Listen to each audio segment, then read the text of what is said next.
¿Por qué está aspirando a ser candidato a presidente de Honduras? Creo que lo peor que le puede pasar a un ciudadano es dejar de hacer lo que debe de hacer. Y en ese sentido, en Honduras se ha participado en política por muchas personas, pero creo yo que hay muchos espacios y esos espacios no se deben de dejar vacíos, sino que hay que llenarlos. Lo contrario sería una omisión. Y en la vida de un ser humano hay acciones y hay omisiones. Y también somos responsables por las omisiones. Después de haber participado en una forma directa, pero al mismo tiempo indirecta en el proceso anterior, creo que no participar en política en este momento sería una omisión, y una omisión grave, viendo todas las necesidades que tiene Honduras y todo lo que se puede hacer por Honduras. Una de las cosas, cuando yo estaba desarrollando estas preguntas, viniendo de los Estados Unidos, nosotros quisiéramos, cuando tenemos candidatos, ellos dan sus posiciones, dan sus puntos de vista personal, ellos dan sus opiniones de lo que está mal, de lo que necesita cambiar, pero esas cosas son fáciles. Cualquiera puede decir, yo estoy a favor de esto, en contra del otro. Cualquiera puede decir, la administración actual está haciendo un mal trabajo y tienen que ser sacados, y yo puedo hacer un mejor trabajo. Pero una de las cosas en las que estoy interesado es entender cómo piensa usted en términos del proceso. Cuando usted ve los problemas de Honduras y dice esto tiene que pasar, ¿cómo haría usted que esto pasara? Por ejemplo, tenemos falta de recursos, el dinero siempre es un problema, pero más importante, lo que veo en Honduras es un problema de gobernabilidad, porque se tienen 4 años muy cortos en un periodo. El primer año es un periodo de proceso, el segundo se empieza más o menos a entenderlo, el tercero se empieza a entenderlo, pero la gente también está empezando en las elecciones internas para la próxima elección, así que no muchos nos escuchen, pero el cuarto año nadie, porque estamos hablando ya de las elecciones, así que se tienen menos de 4 años para hacer algo, para hacer la diferencia en este país, y se tienen recursos limitados, no solamente dinero, no solamente tiempo, sino que también personas. Se tiene que designar ministros, buenos ministros, no solamente personas que a uno le gustan, pero que son competentes. Y no basta con eso, porque se tiene una falta del servicio civil profesional. Cuando hay un cambio en el gobierno, la mayoría de personas pierden su trabajo y empieza a tenerse un grupo nuevo de personas que van al nivel más bajo, también como el nivel superior. Así que, ¿cómo gobernará usted dando su falta de recursos? El marco general es que en Honduras sí existe una ley de servicio civil y es una ley que debe de ser respetada. Cualquier persona que entra a política, que juega en política, tiene que respetar las leyes del país, desde la Constitución de la República para abajo. O sea que las personas que tienen puestos de trabajo bajo una ley de servicio civil, hay que respetarlos por la competencia que tengan.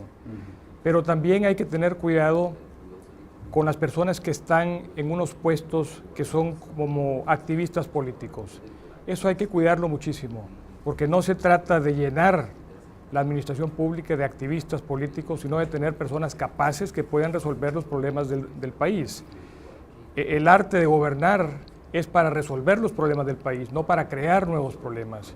Hay que acabar con el paracaidismo.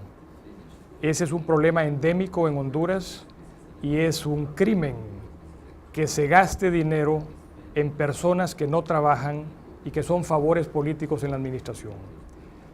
La administración pública está constituida por muchos técnicos, buenos técnicos en las distintas ramas. Esas personas deben de permanecer, pero lo que hay que cambiar, porque han entrado por favores políticos, eso hay que eliminarlo.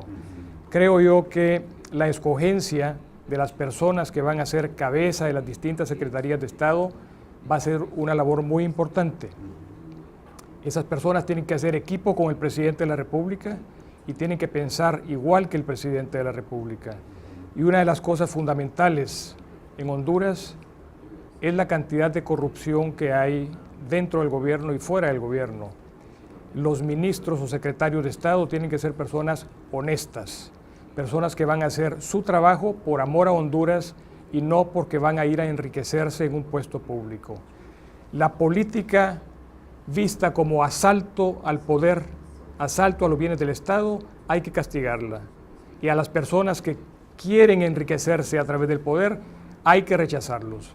Creo yo que la honestidad es factor fundamental y la escogencia de los colaboradores del presidente de la República tienen que tener los mismos principios para administrar correctamente el país y para no dejarse engañar ni seducir por corruptos. Hablaba usted sobre la corrupción. Efectivamente es un mal, no solamente en Honduras, sino que en muchos países del mundo.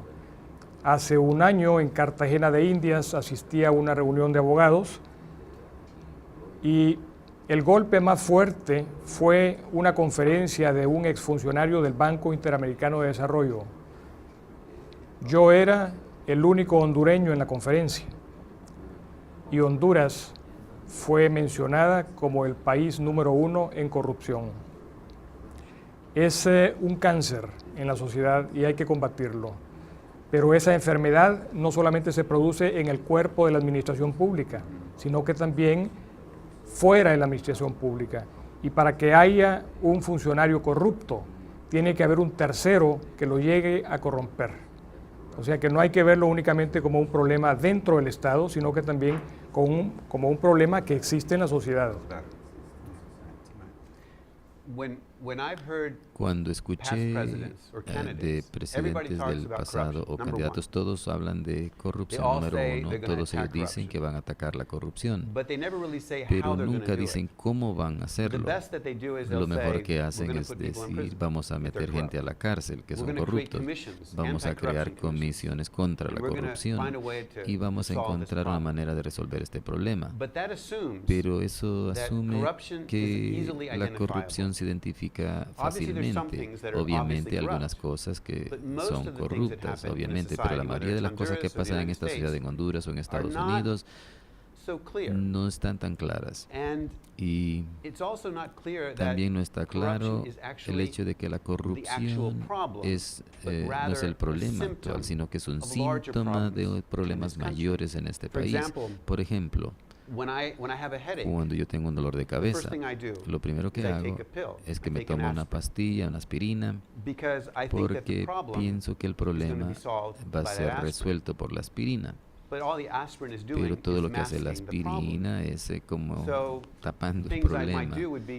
Cosas que podría hacer, como tomar agua o relajarme, para poder llegar al problema central. ¿Piensa usted que puede resolver la corrupción o empezar a resolverla de arriba para abajo, o tiene que haber algo que empieza a un nivel más bajo y que gradualmente va hacia arriba en el curso de una generación o más tiempo? Honduras, como muchos otros países, tiene un régimen presidencialista y el presidente de la República influye mucho en la población y en la administración pública y en la oposición. Además de ser un régimen presidencialista, tiene separación de poderes y existen órganos contralores del Estado.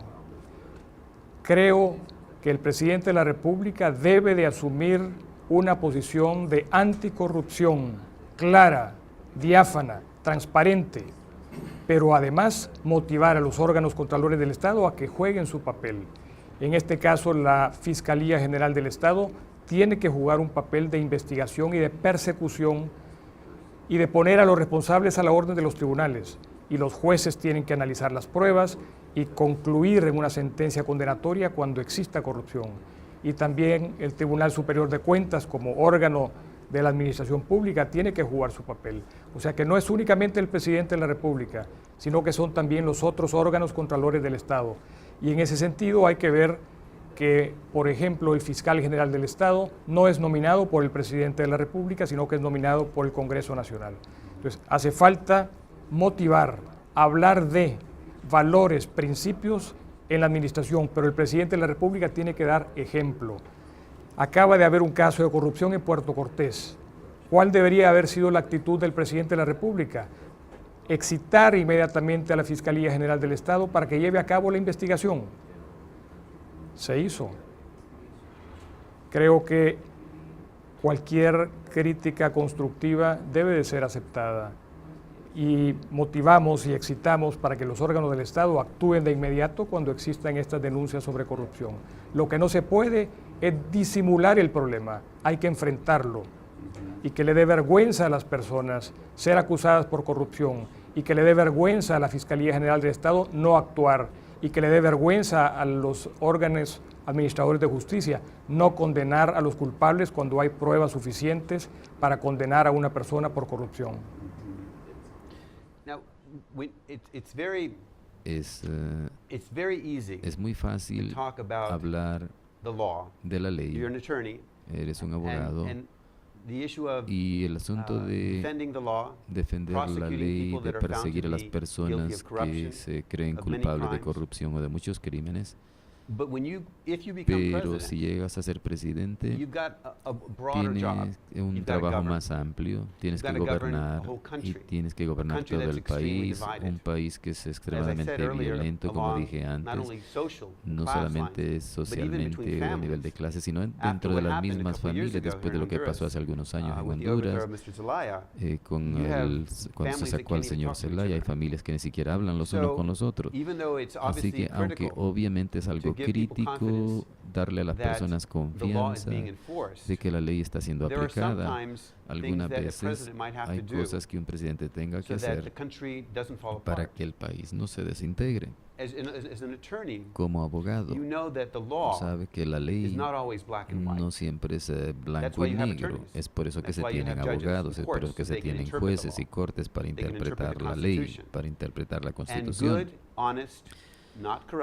Y personas buenas, honestas, no corruptas, tienen que ponerse de acuerdo en cuanto a la ley. Así que como presidente vas a encontrar esa línea fina entre perseguir a personas que se cree que son corruptas, a lo mejor son corruptas, y no hacer algo que va a incitar o escalar el conflicto social que ya existe en el país. Repito, el presidente de la República tiene que dar ejemplo de rectitud, tiene que dar ejemplo de honestidad. Si dentro de lo que es la administración pública existe un caso de corrupción, existe la obligación de denunciarlo a la Fiscalía General del Estado. Como ya dije, es un órgano nombrado por el Poder Legislativo. Igual la Corte Suprema de Justicia. Los magistrados de la Corte Suprema de Justicia son nombrados por el Poder Legislativo. Y lo que hay que hacer es dar ejemplo de honestidad y motivar a los otros poderes del Estado sin interferir en ellos, porque hay separación de poderes, a que cumplan con sus obligaciones. Y hablar de honestidad, repetir lo que se debe hacer y lo que no se debe hacer, dar ejemplo, es lo que puede hacer el presidente de la República. Pero aparte de poner a la orden de la Fiscalía General del Estado los expedientes de corrupción que puedan aparecer, lo que se debe de hacer es motivar a esos órganos para que actúen conforme a la ley, que cumplan con su trabajo. Es igual que en los Estados Unidos. El presidente de la República no va a hacer la investigación, el presidente de la República no va a juzgar, pero el presidente de la República puede insistir que el tema de la honestidad en la administración es algo que se debe de hacer y tener en ese caso el respaldo de toda la población y el respaldo de los otros órganos de investigación del país. Entonces, si le entiendo correctamente, usted está hablando más de un enfoque de parte del presidente, como ejemplo, y que se asegure de que las cosas deben suceder de acuerdo a la ley. Pero, ¿qué piensa usted que hace que Honduras sea un país tan corrupto? Obviamente, como dije, la corrupción es un síntoma de muchos problemas más profundos en la sociedad. Si alguien está desesperado por alimentar su familia